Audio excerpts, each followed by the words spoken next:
Ciara, Yes. how you doing? I'm fine. How are you? I'm doing okay. That's awesome. Where you originally from? I am originally from, I was born in Fort Lauderdale, Broward General Hospital. That's originally where I'm from.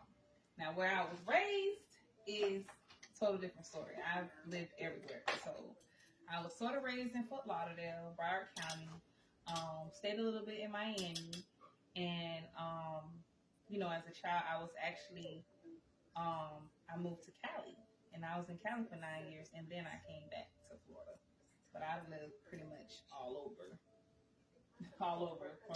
all over Florida, from down south to up here to Atlanta, you know, I think a little bit of everywhere. But Broward County is where I was born. So, is there a difference between South Florida versus North Florida? Yeah, it's the culture. It's definitely a big difference. Down south is more fast paced, more, upbeat. Of course, bigger cities gonna have more stuff to do. We get quicker access to things. Like, I don't know. I feel like the smaller cities, um, they kind of get a hold of things later than things that's in the bigger city. And also in bigger cities, I feel like it's less competition because everybody in bigger cities are doing their thing versus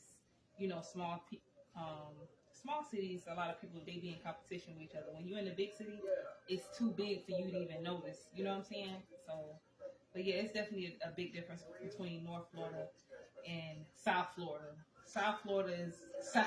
It's the South. We do everything different down there. So, So, what was your experience like in California? um, it was cool. I was there when I was younger.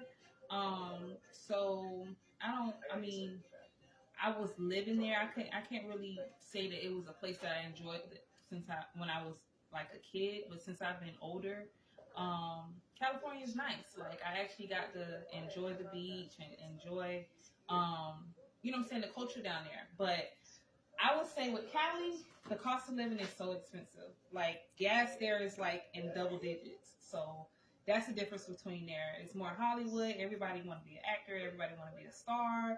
Um, it's more like they got a lot of hippies there.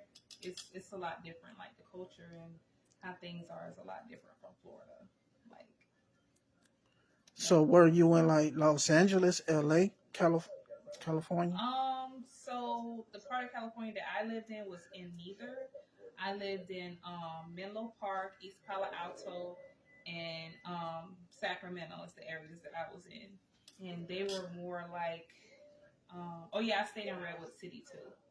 And it's more like, I would say those cities are like, Redwood City is more like a New York. You know what I'm saying? It's I don't know. It's like not too far from the bridge. Um, yeah, I don't It's Cali.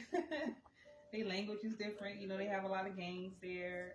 They have a good part of Cali, bad part of Cali. They have, which is, every state you go to is gonna be like that. But I think the Cali area is more for people like that's in the industry. You know what I'm saying? Like, but as far as living, you definitely have to have money to live there. I was staying with my grandma's brother there, and his wife. So, I didn't have to worry about that. But since I went back and visit, like, it's very expensive there. But it's nice. It's beautiful. Like, it really is. Santa Monica, all those areas. They have a lot of beaches. A lot of people dress like they're going to the beach there. You never know what you're gonna see in LA. Like, it's crazy. It's an experience. I would recommend people actually going. It's a long flight, but it's worth the experience. So, would you say that you enjoyed your years of staying there? Um, as a kid, yeah, I had friends and stuff like that. But when you're a child, you really don't care. But as an adult, I never experienced living there as an adult.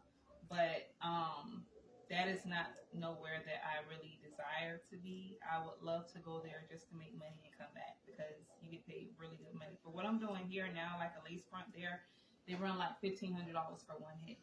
So as far as like, they pay you for the cost of living there. They pay you more. But I'm the type of person I would probably go there and just get my money and leave. But it's a beautiful place, like to see, to visit, you know what I'm saying, and stuff like that. But for me, not to live.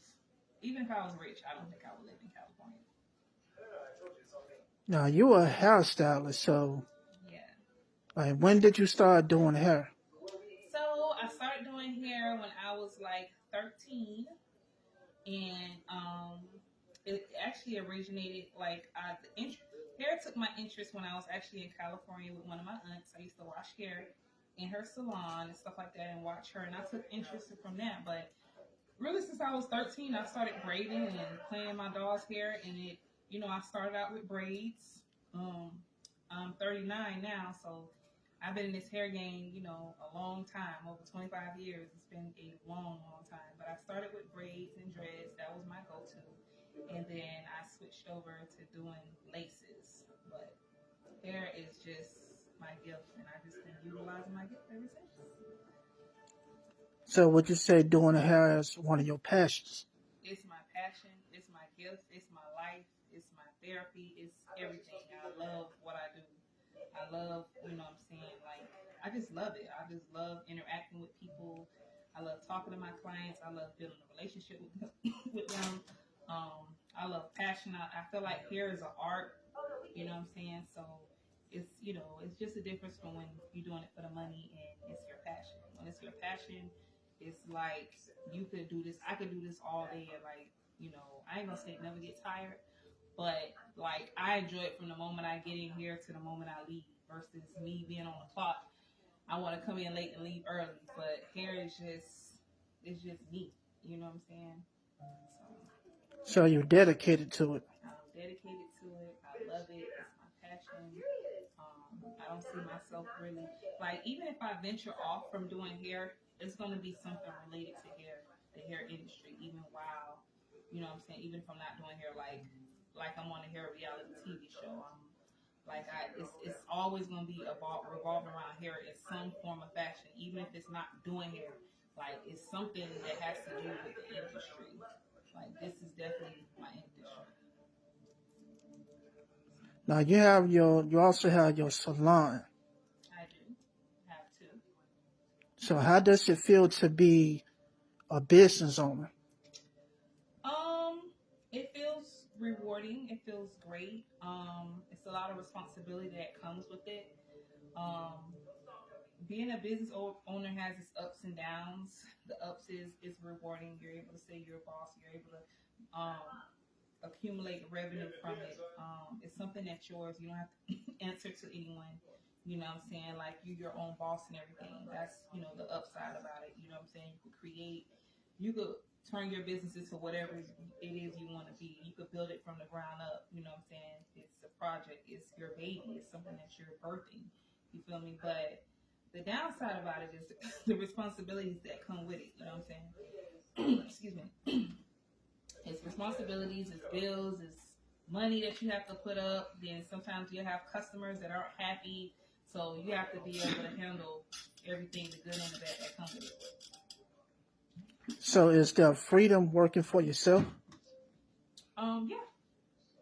I enjoy working for myself as long as it's consistent. Because sometimes, with hair, with any business, you're going to have slow days, you're going to have fast days. You know what I'm saying? You just got to learn to save your money and really balance it out. So, but I really enjoy being my own employee and working for myself. Like, I'm not meant to really work for nobody.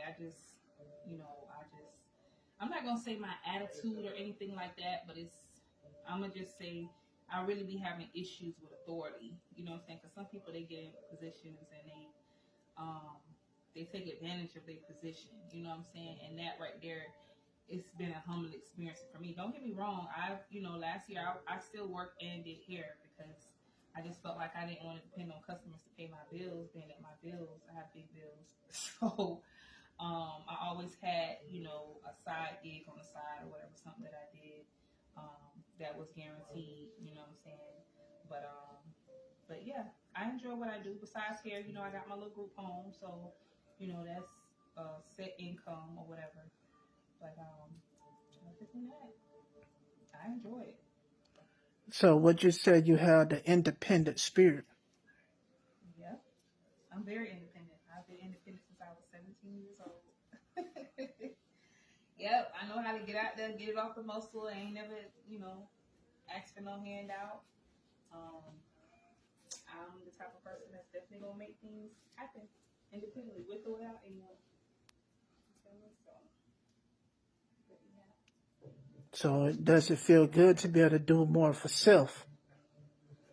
Yeah, definitely. Like, I love the state of independence. I love to actually be able to, what I'm saying, take care of things and handle things. You know what I'm saying?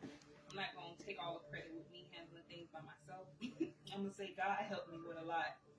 Well, not a lot. He helps me with everything. You feel me? So, I'm never doing it by myself. It's always God helping me. I can never take credit, as far as I do this, that. Nah, I pay my tithes and God always provides. Now you also like a Christian, a woman of God. I am. So how does it feel to be a Christian in today's society? Um, well, I'm a Christian. I ain't gonna say I got one foot out in, one foot out. I'm just one of them Christians that's I don't feel like I'm all the way there yet, but I do love the Lord and I try to, you know, um live right, but it is some things that I know I have to work on within myself when it comes to Christianity, like, you know, just sometimes the attire that I wear and stuff like that. But I do have a pure heart. I am genuine, and no matter what, what I'm saying, I do put God first. You know what I'm saying? Like, He does play a big role in my life, and just because certain things that I do that I feel like I have to correct, it does not make me a Christian. I mean, it doesn't mean that I'm not a Christian. It's just that God is still working on me, but I do desire to be completely lined up. You know what I'm saying? In His Word and stuff like that. But at the same time, I'm not gonna play with Him. I'm not gonna sit up here and be like, "Oh, I'm saved. I don't do this. I don't do that." It's a lot of things I don't do, and I won't go. But it's still a lot of things that I still do that I know that's not of God. You know what I'm saying? So, but yeah. But as far as living for Him, I wouldn't have it no other way. Like He's always first. He's number one in my life, period. Like, I have my own little personal relationship with Him, so I wouldn't change that for nothing in the world. He's definitely my rock. So would you say it's more better to have that personal relationship with God than just being religious? Yeah, I think that people take the religious thing a little bit too far to the point where they become judgmental and they feel like this is how. But this is how you're supposed to be. But I've also seen people that um, I don't know. For me, I've seen a lot of Christian people because they are religious. They're a lot meaner. They're not as kind. They're so judgmental and stuff like that. And I'm not saying all Christian people. You know what I'm saying, that it's very religious, but in this era, what I'm saying, you basically have to kind of balance it out. And God really don't go by, what I'm saying, that He goes by your heart and your personal relationship with Him. You know what I'm saying? A lot of people just get it twisted. Be a lot of people around here thinking they're God. You know what I'm saying? That's not, you know, what it is. The culture of church has definitely changed so much, um, or whatever. So yeah, to each his own. So before you started your relationship with God, like what was there something that drew you to God to even want to have that relationship with God? Um, I kind of did it on my own. You know what I'm saying? I was raised, well, for a short period of time in my life, I did live with a pastor and his wife as a kid or whatever. So, um, to be honest, I would say that didn't even draw me because they were mean as hell. Like, they was like some mean Christians. So really, it wasn't because of what anybody else did. It was just basically what I believed in my experience of God and what He had done for me, and me learning Him on my own. You know what I'm saying? Like, I just was curious about who this man was that everybody was talking about, and I just know that. he's done so much in my life till it was like, I don't know, he's done so, I feel like I'm not giving enough back, and he's done so much, you feel me? So, I don't know, he just had my back through so much, and he proved to me the reason why he is God, you know what I'm saying? It's just a lot of things I came out of because of him, or whatever, so I just give respect to where it's due, and so far he showed me nothing but love, grace, mercy, favor, all of that. So during that time, you found God for yourself, and that's how it got started. Yeah. Mhm. Yep. Pretty much. Now, if there's anybody that wants to come to God but don't know how to do it, what advice would you have for them? That would like to come to God but don't know how to do it. You don't know how to go about doing it. For me, I would basically invite them to church. I would not pressure them. It would be a decision that they would have to make on their own. I would actually be a witness to, you know what I'm saying, basically letting them know that, you know what I'm saying, I only speak on things that I actually have been through.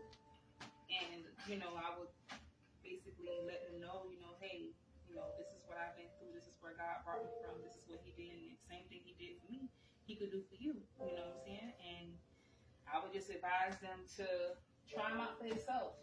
It don't hurt to go to church. And sometimes, like, what you need ain't always in the church. It starts with your heart. You know what I'm saying? So I would definitely, one, introduce them to the Bible. You know, tell them, explain them what I know and what I've seen from his works and who he is. And then my second thing would be, all right, come on, let's take the initiative. Let's go to church, because maybe this pastor can teach you something that I can't teach you. You know what I'm saying? But I don't know, you know what I'm saying, what your decision is, but this is what works for me. This is what's been elevating me. This is what's been opening doors for me. This is, you know what I'm saying? That's basically how I would do it, but I wouldn't kind of pressure them. I would want it to be a decision that they make on their own. Like, God gives you, you know what I'm saying, an option. You don't force you to do anything. So, yeah, try it. So what would you say to certain people who don't like to go to church and that's not feeling the ideal of even going to church for whatever reason they don't want to go? What would I say to them? Yeah. It's their choice, because you are the church. It starts in your heart.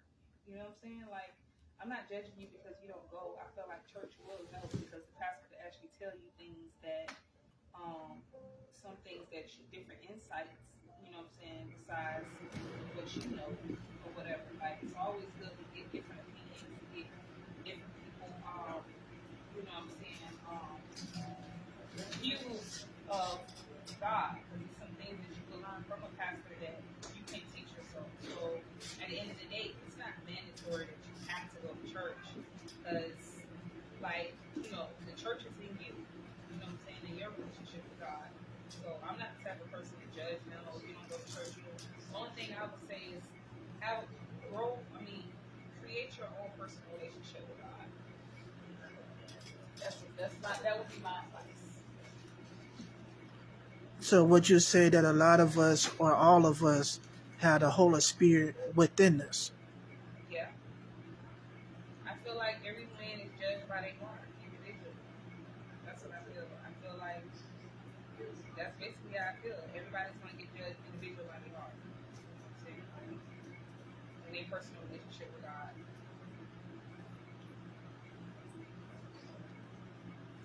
That's just, I'm not saying I'm right, but that's just, you know, my thoughts. And I don't feel like you have to necessarily go to church to have a personal relationship with God. Now, on another note, you're also a mother. So how important is motherhood? How important it is? Motherhood is everything. I mean, um, it's very important. You play a big role as a role model, you know, in your kid's life. You know what I'm saying? Like, everything the way they're being raised and what you do, they're watching everything you do. So you play a big role in the household period because, you know, you basically have to be an example with everything and anything that you're doing. You know what I'm saying? They watching the way you carry yourself. They watching the crowd you speak. They watching the way you speak. They pick up on everything you do, regardless if you think they're paying attention or not. They're definitely paying attention. You know what I'm saying? So, but yeah, So being a good role model for your kids is important. almost definitely. It definitely is. It really is. Yep. You definitely got to be a role model for your kids. Now, with your business, would you be leaving behind generational wealth? I'm trying to. I'm trying. My business ain't where it needs to be yet to do that, but I'm trying to get there. Yeah, it takes time for that. But the foundation that I'm building now, you know, I'm hoping to. You know, I'm hoping that once I take off with this TV thing, I can get to the point where I'm creating financial, you know, generational wealth. Right now, you know, I got businesses, but I don't feel like it's going to bring generational. I mean, it could possibly bring generational wealth, but I feel like I have to go more corporate for that. With the business I have, you basically have to hustle to keep up. You get what I'm saying? So it's just a different, you know. I mean, unless I sell products or something like that, where it's marketing and generating, creating general income on its own. But as far as hair, we have a hair salon. That's pretty much a gift. You basically, working at together. So, but yeah, that's the goal. I would love that, but I just have to, be put in a position to be able to give my kids that. But I'm working on it. I feel like I'm almost there. Now, which TV show you gonna be on in this upcoming times? It's called The Hair House. Jonathan from the Zeus Network. He had a hair show, and basically, I won an audition with him to be on it, and I signed a 6-month contract with his company, and that's basically what it is. It's called The Hair House. It's a hair reality TV show, and it's going to be done out of Texas. So that's my new, my avenue, my choice of career. I'm kind of like trying to switch up to being a TV personality. So would you have to be living in Texas during the time of filming? I am going. Yeah, we are going to be staying in the house that he's going to put us in, but I'm not going to move to Texas. Not now. It's just right now. I'm just basically going to be traveling back and forth for the show whenever we start the season. So, Now, would you someday wanna do movies, do acting? yep, that's where my head at. I'm basically wanting to venture off to that. So this right here is just like the peak of my career. I think it'll open up a lot of doors for me in that industry. Once I feel like I do this reality TV show, I feel like it'll open up other doors for, acting and all that other stuff.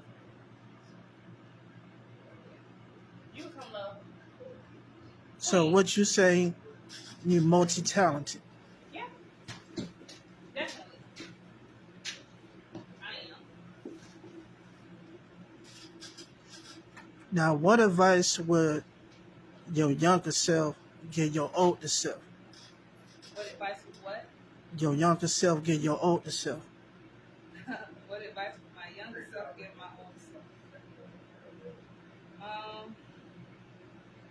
Or my older self give my younger self? Either way, or both. Now, the older self would tell the younger self, if I was still that person, it's more to life than wrong and negativity. The older self would tell the younger self to a lot of things that I did wasn't worth it. But you also have to learn from your mistakes to understand that, what I'm saying, it's a mistake. So that's basically Because the younger version of me was off the chain. Temper wise, wow. You know what I'm saying? Didn't care about police, getting in trouble, um, fighting, all that right there. If I would have known what I know now, I definitely wouldn't have did the things that I did because I didn't understand the course of record, getting in trouble, and all that right there. So I would definitely explain to younger me that, you know what I'm saying, it's a lot to go through. So the trouble is easy to get into, hard to come out of. So what you said with time, you had growth, you had change. Yeah, it's called growth. Definitely growth. Um, Growth is what elevates you. You shouldn't still be stuck in the same place that you were saying, years ago. do you want to give any shout outs? Um, well, sure. I'm gonna give a shout out to Gainesville City that has been supporting me with the appointments, just encouraging words,